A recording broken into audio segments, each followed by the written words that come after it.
जय हिंद दोस्तों, welcome to की क्लासेज में। तो आज हम लोग मैथ का ऑब्जेक्टिव देख रहे हैं। एक्सरसाइज फर्स्ट 10th क्लास का हम लोग सब्जेक्टिव इसका बना चुके हैं। ऑब्जेक्टिव हम लोग देख रहे हैं। तो पहला प्रश्न है हम लोगों को, क्या सभी वास्तविक संख्या परिमेय संख्या होती है? क्या सभी वास्तविक संख्या परिमेय संख्या होती है? इसका आंसर होगा नहीं। क्यों नहीं? क्योंकि वास्तविक संख्या में अपरिमेय संख्या भी आती है। √2, √3, पाई जो भी हो, ये सब जितने भी अपरिमेय संख्या हैं। तो वास्तविक संख्या में यानी कि परिमेय और अपरिमेय का जो संग्रह होता है उसको वास्तविक संख्या कहते हैं। तो प्रश्न हमारा है कि क्या सभी वास्तविक संख्या परिमेय संख्या होती है? तो नहीं, क्योंकि उसमें अपरिमेय भी है, तो सब नहीं होगा। जो सिर्फ उसमें सिंपल संख्या होगा, पूर्णांक संख्या होगा, वही होगा आपका वास्तविक संख्या। तो सभी नहीं होगा। दूसरा प्रश्न है क्या कि अंक गणित के आधारभूत परिमेय किस गणितज्ञ ने दिया? अंक गणित के आधारभूत परिमेय किस गणितज्ञ ने दिया? तो इनका पूरा नाम था कार्ल फ्रेडरिक गॉस, लेकिन शॉर्ट में इनका नाम देते हैं हम लोग, क्या देते हैं? गॉस। फिर से, अंक गणित के आधारभूत परिमेय किस गणितज्ञ ने दिया? तो गॉस। ठीक है। तीसरा प्रश्न है, क्या एल्गोरिथम शब्द किस गणितज्ञ ने दिया? एल्गोरिथम शब्द किस गणितज्ञ ने दिया? तो अल-ख्वारिज़मी। अल-ख्वारिज़मी इनका नाम था। एल्गोरिथम शब्द जो एक अलजेब्रा शब्द है, एल्गोरिथम, तो इसको किस गणितज्ञ ने दिया? तो अल-ख्वारिज़मी। ठीक है। अगला चौथा तरफ हम लोग बढ़ते हैं। चौथा प्रश्न कि a बराबर BQ प्लस R कौन सा परिमेय है? a बराबर BQ प्लस R यानी कि भाज्य बराबर भाजक गुणे भागफल प्लस शेष कौन सा परिमेय है? तो इसका आंसर होगा यूक्लिड विभाजन परिमेय। यूक्लिड विभाजन परिमेय। ये सब इंपोर्टेंट क्वेश्चन है इस पार्ट में, जो भी है एक भी छूटेगा नहीं। आप लोग ध्यान से बस देखते रहिए, पूरा वीडियो देखिएगा। पांचवा कि परिमेय और अपरिमेय का योगफल घटाव गुणा और भाग क्या होता है? परिमेय और अपरिमेय का योग घटाव गुणा भाग क्या होगा? तो अपरिमेय होगा। जैसे 3√5, 5 -√2 या 1/√2 या 5√3 गुना जोड़ घटाव जो भी हो, जोड़ घटाव गुना भाग, एक परिमेय रहेगा और एक अपरिमेय रहेगा। अगर साथ में है, जोड़ में, घटाव में, गुना में, भाग में, तो हमेशा अपरिमेय ही होगा। इसको याद रखना है। ठीक है, हो गया क्लियर? 6 नंबर आ गया कि यूक्लिड विभाजन में जब शून्य आता है तो भाजक क्या कहलाता है? हम लोग इसको पढ़ चुके हैं। यूक्लिड विभाजन में अंत में जब आता था शून्य, तो भाजक को हम लोग क्या लिखते थे? वही आंसर होता था, नहीं, यानी कि वही HCF होता था। तो HCF होता है, यानी कि यूक्लिड विभाजन में सब शून्य आ गया, यानी कि उस पूरा प्रक्रिया खत्म हो जाता है, अंतिम जो चरण खत्म होता है, तो भाजक का स्थान पर जो आंसर आता है, मान आता है, वही उसका आंसर होता है, और उसी को कहते हैं हम लोग HCF। ठीक है। तो फिर से इसको ध्यान से एक बार देखिए, और हम लोग फिर से इसको 7वां नंबर की तरफ चलते हैं। और फिर से अब हम लोग और 7वां है कि यूक्लिड विभाजन से क्या ज्ञात करता है? सबसे इंपोर्टेंट क्वेश्चन, मैथ का ही सबसे ऑब्जेक्टिव क्वेश्चन है कि यूक्लिड विभाजन से क्या ज्ञात किया जाता है? तो हम लोग को HCF यानी कि मौसा, यूक्लिड विभाजन से सबसे इंपॉर्टेंट क्वेश्चन ना।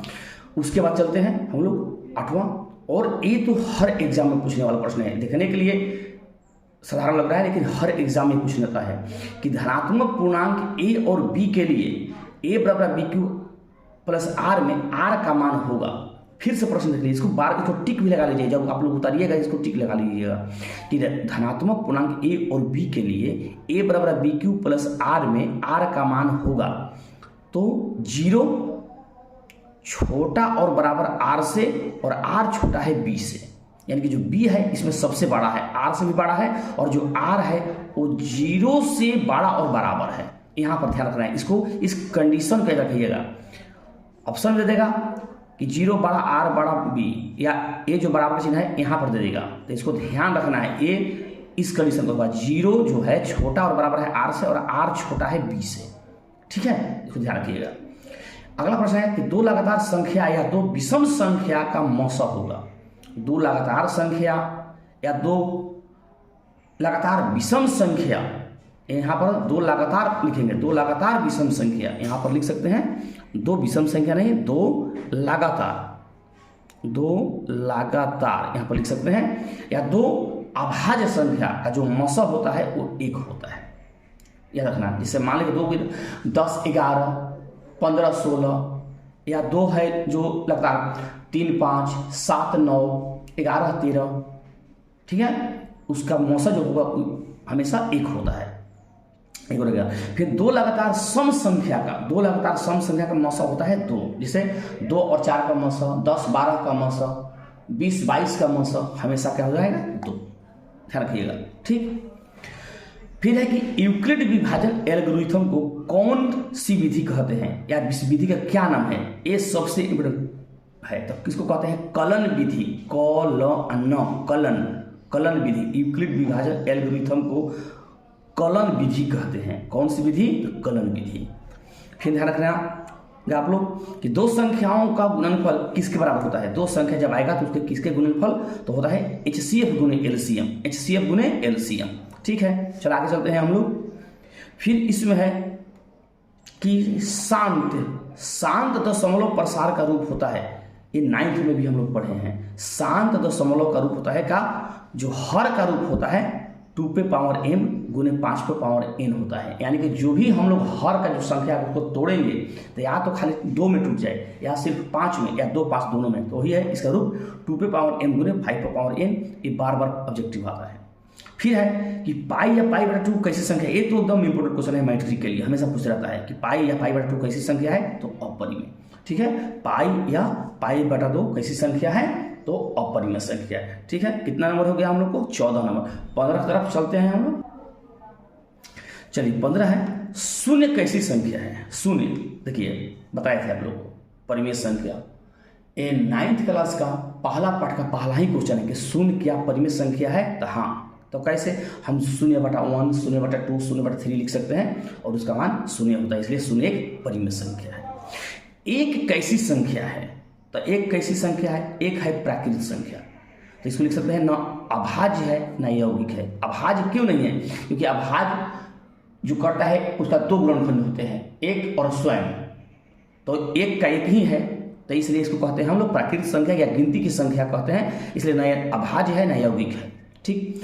2 कौन सी संख्या है, तो 2 सबसे छोटी सम अभाज्य संख्या है, या ऐसे भी इस प्रश्न आता है कि सबसे छोटी अभाज्य संख्या कौन है। सबसे छोटी अभाज्य संख्या कौन सी है, तो 2, इसको याद रखिएगा, सबसे छोटी अभाज्य संख्या 2, या सम अभाज्य संख्या सबसे छोटी है तो 2। ये भी मैट्रिक में पूछा है कि 3 + √2 इंटू 3 - √2 कैसी संख्या है। तो देखिए यहाँ से अकेले अगर रहेगा तो इसको तो अपरिमेय होगा, ये भी अकेले रहेगा तो अपरिमेय, क्योंकि यहाँ देखो परिमेय है, ये अपरिमेय, परिमेय अपरिमेय। लेकिन जब इसको इंटू करेंगे तो a + b a - b, तो 3 का स्क्वायर हो जाएगा -√2 का स्क्वायर, तो 9 हो जाएगा। 9 में से √2 का पर करना 2, तो 7 आ जाएगा। तो 7 कैसी संख्या परिमेय, इसको हल करने पर परिमेय निकलता है, इसलिए ये परिमेय। ऐसा एक क्वेश्चन आता है एग्जाम में।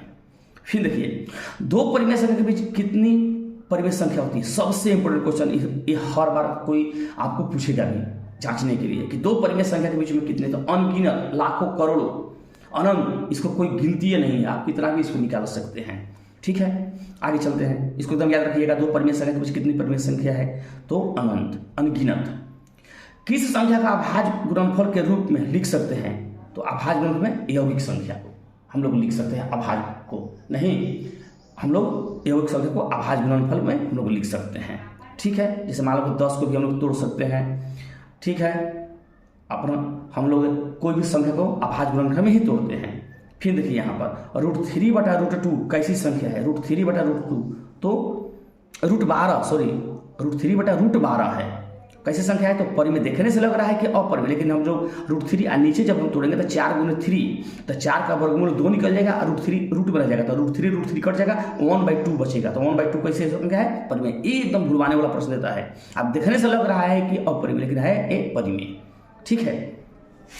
फिर एक 625 के अभाज्य गुणनखंड के घात, 625 के अभाज्य गुणनखंड का घात कितना है, सबसे घात, तो इसको तोड़ेंगे हम लोग 5 से इसको तोड़ेंगे, तो 5 कितना 4 बार आएगा, 5 × 5 × 5 × 5, तो 5 × 5 = 25, 5 × 5 = 25, 25 में 25 से गुना करिएगा आप लोग, तो 625, यानी कि 5 का जो घात होता है यहाँ पर लिख सकते हैं 5 में 5 के घात है, 5 के घात है कितना, तो 4, ठीक है। 5 की घात है 4। ऐसे भी बहुत सारा पूछ सकता है कि जैसे मान लो कि दे देगा कि 16 के घात में 2, 16 घात में 2 कितना है, या 16 में 2 का घात कितना है, ये भी प्रश्न, तो इसको आपको ध्यान से रखिएगा। इसको फिर हम लोग आगे चल रहे हैं 23 नंबर। चलिए 23 नंबर, सह अभाज्य किसे कहते हैं। ये हालांकि प्रश्न ऑब्जेक्टिव के लिए नहीं है, लेकिन यहाँ पर हम लोग समझ जाएंगे कि सह अभाज्य आपको जब हम प्रूव करवाएंगे अपरिमेय संख्या तो उसमें पता चलेगा। देखते हैं कि जब दो संख्या का मौसा एक हो तो उन्हें सह अभाज्य कहते हैं। सह अभाज्य जैसे 18 25 हो गया, 10 17 हो गया, जब इनका मौसा हम लोग निकालेंगे तो इसका एक निकलेगा, इसको कहते हैं सह अभाज्य। ठीक है, इनका बीच का गुणनखंड मतलब एक हो या मौसा एक हो, इसको कहते हैं सह अभाज्य। ठीक है, 24 नंबर पढ़ते हैं कि दो या दो से अधिक अभाज्य संख्या का मौसा होगा तो कितना भी मौसा हो जाए उसका मौसा एक ही होता है। ठीक है, फिर अगला प्रश्न देखते हैं कि a बराबर b क्यू प्लस r में a बराबर 0 कब होगा। तो a बराबर 0 कब होगा, जब b बड़ा a से होगा। ठीक है, जब b बड़ा a से होगा। आगे चलते हैं, ये सब प्रश्न आता है आपका यहाँ पर ऑब्जेक्टिव में भी और सब्जेक्ट 2 नंबर में भी आपको बनवाए हैं सब्जेक्टिव में भी कि 0.32 2 पे सिर्फ रेकरिंग है, 1 पर रेकरिंग है को p/q में व्यक्त करें। इसको हम लोग संक्षेप में भी सीखे हैं, तो इसका आंसर होगा 29/90। कैसे, तो देखिए 0.32 2 पे रेकरिंग है तो पहले क्या करेंगे 32 लिख देंगे, और जिस पर रेकरिंग नहीं है उसको घटाएंगे, तो 3 पर रेकरिंग नहीं है घटाएंगे। और फिर आप जानते हैं कि जिस पर रेकरिंग रहता है उतना 9 लिखते हैं, तो 1 पर रेकरिंग है तो 1 9, और जिस पर रेकरिंग नहीं है तो 3 पर नहीं है तो 0, तब 32 में से 3 घट गया 29 और फिर 90, यही इसका आंसर होता है। इसको हम लोग और भी बहुत सारे सब्जेक्ट में सीख लेंगे इसको। ठीक, अब देखिए ये प्रश्न आया था शायद 18 में कि 2 तथा 2.5 के बीच की अपरिमेय संख्या लिखें। 2 तथा 2.5 के बीच अपरिमेय संख्या लिखें। तो एक दिया था √11, फिर दिया था √5, √22.5 या √12.5। तो 2 और सिर्फ 2.5 के बीच है, तो 11 का तो ऐसे ही देख रहे हैं हम लोग, तितली का 3 से बड़ा हो जा रहा है।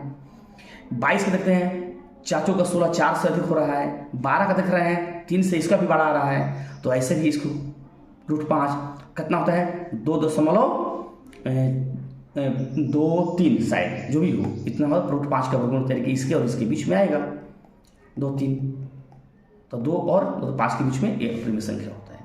आगे देखते हैं,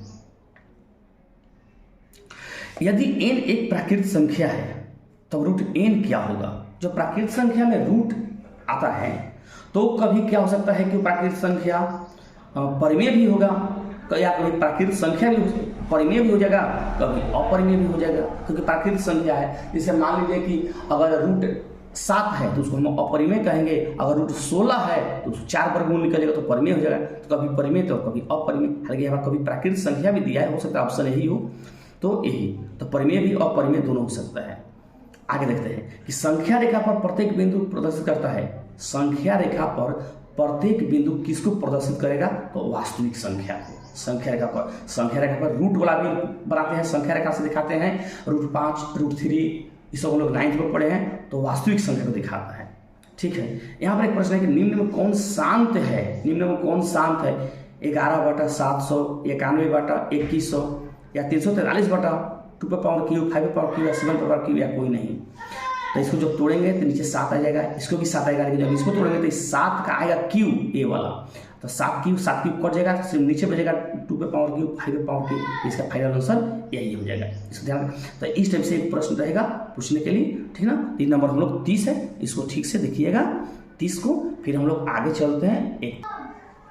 चलिए 31 देखते हैं, 23.43 और दोनों पर रेकरिंग को p/q में लिखे हैं, तो बनाने इसका आंसर क्या होगा 2320/99। कैसे होगा देख लेते हैं। तो पूरा आंसर पर लिखते हैं 2343 को लिख देते हैं यहाँ पर 43 को, और जितना नहीं है रेकरिंग उसको घटा देते हैं 23 को, और जिस पर रेकरिंग है तो 2 पर है तो 299। तो दशमलव के पहले जो अंक है उसके लिए हमको 0 नहीं देना है, दशमलव के बाद में जिस पर रेकरिंग नहीं है उसके लिए हमको देना है।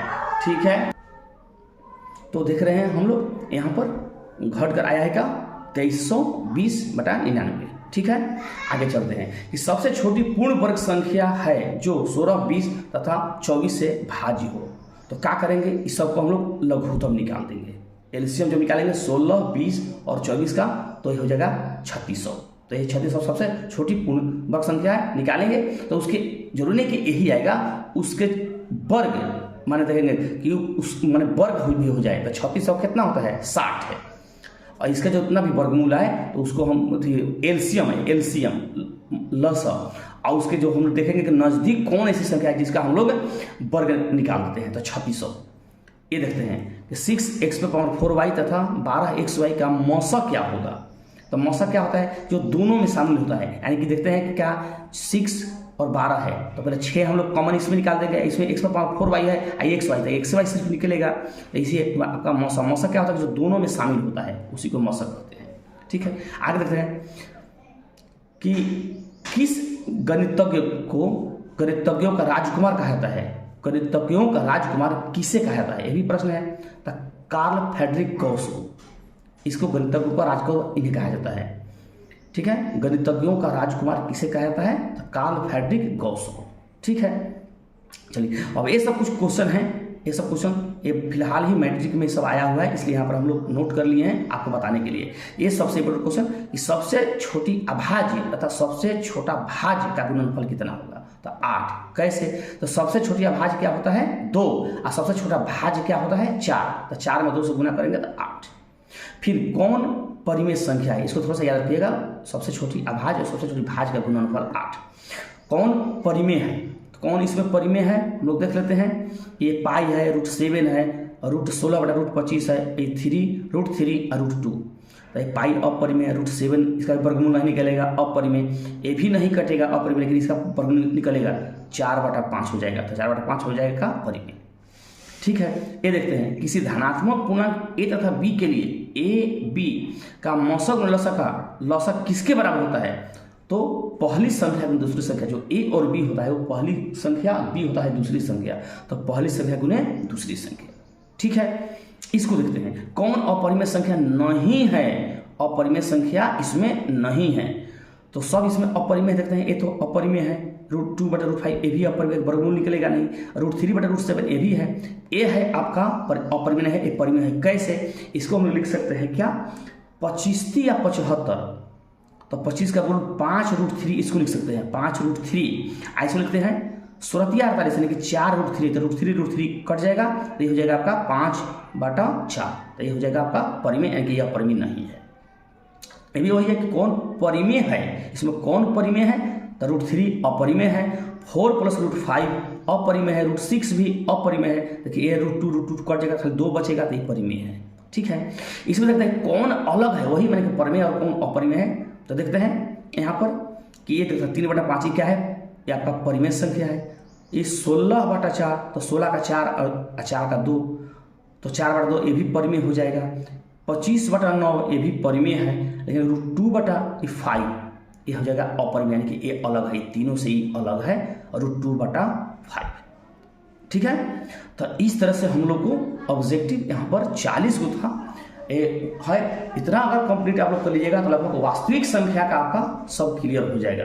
ठीक ना, जैसे इसमें कुछ मेन है, आपका ये मौसा निकालना है, ये सब है, छोटी संख्या बड़ी संख्या, गुणनफल कितना होता है, परिमेय और परिमेय साथ एक आता है, की वाला मतलब पावर रेकरिंग वाला एक आएगा आपका। ठीक है, तो इस टाइप से हम लोग बना चुके हैं ऑब्जेक्टिव। जब दूसरा पार्ट बनाएंगे तो शुरू करेंगे, तब तक के लिए जय हिंद। तो सब चैनल को लाइक करिएगा, शेयर करिए, सब्सक्राइब करिएगा। जय हिंद।